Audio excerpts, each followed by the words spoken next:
चलिए फिर बच्चों क्लास को स्टार्ट करते हैं और इस वीडियो में हम कक्षा 12वीं बिहार बोर्ड के बच्चों के लिए 10 ऐसे एमसीक्यू को सॉल्व करने वाले हैं जो पिछले वर्ष के पेपर में आया था और इस वर्ष के भी पेपर के लिए बहुत ज़्यादा इंपॉर्टेंट है, जो हर साल पूछा जाता है। यानी पिछले वर्ष के जितने भी पेपर हुए हैं वर्ष 2021, 22, 23, 24, उन सभी पेपरों के लिए कहीं ना कहीं इंपॉर्टेंट है। 21 में तो नहीं हुआ था, लेकिन 22, 23, 24 और ये आपका जो 25 में पेपर हुआ था उन पेपरों में ये पूछा गया।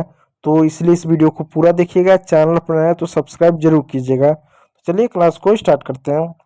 आपके मोबाइल स्क्रीन पर जो यहाँ पर छठवां क्वेश्चन है, क्योंकि हमारा पार्ट 2 है, 16 कुल का शताब्दिक मतलब क्या। यह अक्सर पूछा जाता है कि 16 कुल का मतलब क्या है, 16 कुल की नीति किसकी थी, किस लिए लाया गया था।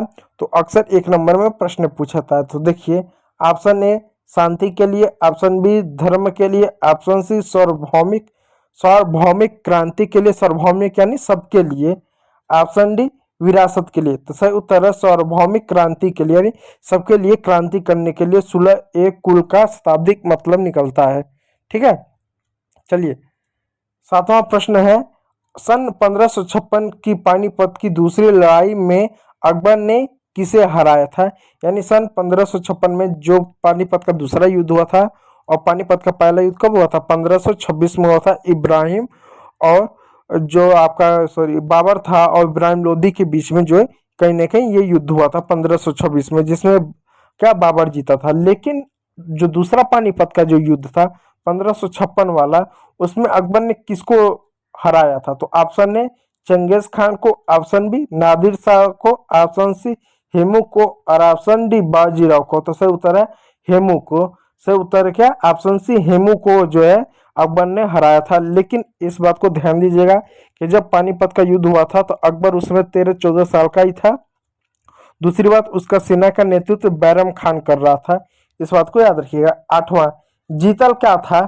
जीतल इस तरह से देखो पूछता है, जीतल क्या था। ऑप्शन ए शस्त्र, ऑप्शन बी वाद्य यंत्र यानी कोई म्यूजिक हारमोनियम टाइप का क्या था, ऑप्शन सी सिक्का और ऑप्शन डी उपाधि। तो सही उत्तर है सिक्का, यानी जीतल इस तरह का सिक्का हुआ करता था। इस बात को याद रखिएगा। ठीक है, चलिए ताजमहल का निर्माण किसने करवाया था। देखिए बच्चों, ये भी कॉमन प्रश्न है जो अक्सर पूछा जाता है। बहुत सारे बच्चों को मालूम है कि शाहजहां ने क्या क्या था, इसका निर्माण करवाया था। और देखिए बच्चों, हम जो है डेली आप लोगों के लिए लाइव क्लास लाते हैं, रिकॉर्डेड क्लास लाते हैं, उस तरह के प्रश्नों को सॉल्व कराते हैं जो बिहार बोर्ड वर्ष 2026 के लिए इंपॉर्टेंट है। इसलिए ओमकार मौर्य हिस्ट्री हब को जरूर सब्सक्राइब करें, ज़्यादा से ज़्यादा आप हमारा सहयोग करें। ताजमहल का निर्माण किसने करवाया था, ये मैंने बता दिया, शाहजहां ने करवाया था। चलिए इसको देखिए, ताजमहल जो था ना उसको बनने में टोटल 22 साल लगे थे। इस बात को याद रखिएगा, ये भी पूछा जाता है। और ये यमुना नदी के किनारे है, इस बात को याद रखिएगा। ठीक, कुरुक्षेत्र का युद्ध किसने जीता था। Option A Pandav, option B Kaurav, option C Santhal, option D Mughal. तो पांडव ने क्या कुरुक्षेत्र का युद्ध जीता था। 11वां प्रश्न, हम्पी नगर किस राज्य से संबंधित है। यानी इस तरह देखो, हम्पी नगर का ये एक प्रसिद्ध स्मारक है जो पर्यटक के लिए आज जाना जाता है, बहुत सारे लोग जाते हैं। तो जो हम्पी नगर है वो किस राज्य से संबंधित है, साम्राज्य से संबंधित। Option A Maurya, option B Gupta, option C Bahmani, option D Vijayanagara. तो विजयनगर साम्राज्य से हम्पी नगर साम्राज्य संबंधित है, इस बात को याद रखिएगा। देखिए ये रहा विजयनगर साम्राज्य का उस समय कहीं ना कहीं विस्तार। देखिए हर साम्राज्य का ना जो भौगोलिक जो रेखाएं होती है ना समय के साथ बदलती रहती है शासकों के आने जाने पर। इस बात को आप, विजयनगर साम्राज्य में भी कई सारे शासक हुए, तो ये एक शासक हुए, उनके दौर में इतना साम्राज्य उनका रहा। ठीक, विजयनगर साम्राज्य की स्थापना कब हुई। ऑप्शन है 1347, option B 1325, option C 1348, option D 1336 में। 1336 में हरियर और बुक्का नाम के दो व्यक्ति ने, हरियर और बुक्का नाम के व्यक्ति ने विजयनगर साम्राज्य की स्थापना की। इस बात को याद रखिएगा। कुछ लोग कहते नहीं कृष्ण देव राय ने स्थापना की, नहीं, हरियर और बुक्का ने किए थे। मुक्त तथा माल्याद किसने लिखा था। अमुक्त माल्याद, अमुक्त माल्याद किसने लिखा था। ऑप्शन ए हरियर एक ने, ऑप्शन बी बुक्का एक ने, ऑप्शन सी देवराय एक ने और ऑप्शन डी कृष्ण देवराय ने।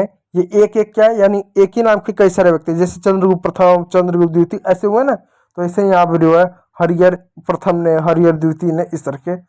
तो इसका सही उत्तर है कृष्ण देवराय, यानी कृष्ण देवराय वहाँ के प्रसिद्ध शासक हुए जिन्होंने अमुक्त माल्यार्क लिखा था।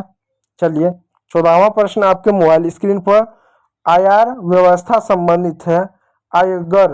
आयगर व्यवस्था संबंधित है मुगल समाज से नहीं, ऑप्शन बी विजयनगर साम्राज्य से, ऑप्शन सी ब्राह्मणी समाज से, ऑप्शन डी दिल्ली सल्तनत से।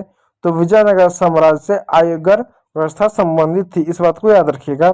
बहुत इंपॉर्टेंट प्रश्न है, यह हर साल पूछता है और ये भी बहुत ज्यादा इंपॉर्टेंट है, इस बात को याद रखिए, इसको रट के जाइएगा, यह अक्सर पूछता है। क्या अल बुरुनी किसके साथ भारत आया था, यानी जो अल बुरुनी है वो किसके साथ भारत आया था। ऑप्शन है Timur, option B Mohammad Ghori, option C Ghazni और ऑप्शन डी मोहम्मद बिन कासिम। तो सर उत्तर है गजनी, यानी गजनी के साथ जो है कौन आया था, अल बुरुनी आया था। तो उम्मीद करूंगा वीडियो अच्छा लगा, यदि अच्छा लगा तो लाइक कीजिएगा, चैनल पर नया है तो सब्सक्राइब जरूर कर लीजिएगा। वीडियो को देखने के लिए बहुत बहुत धन्यवाद।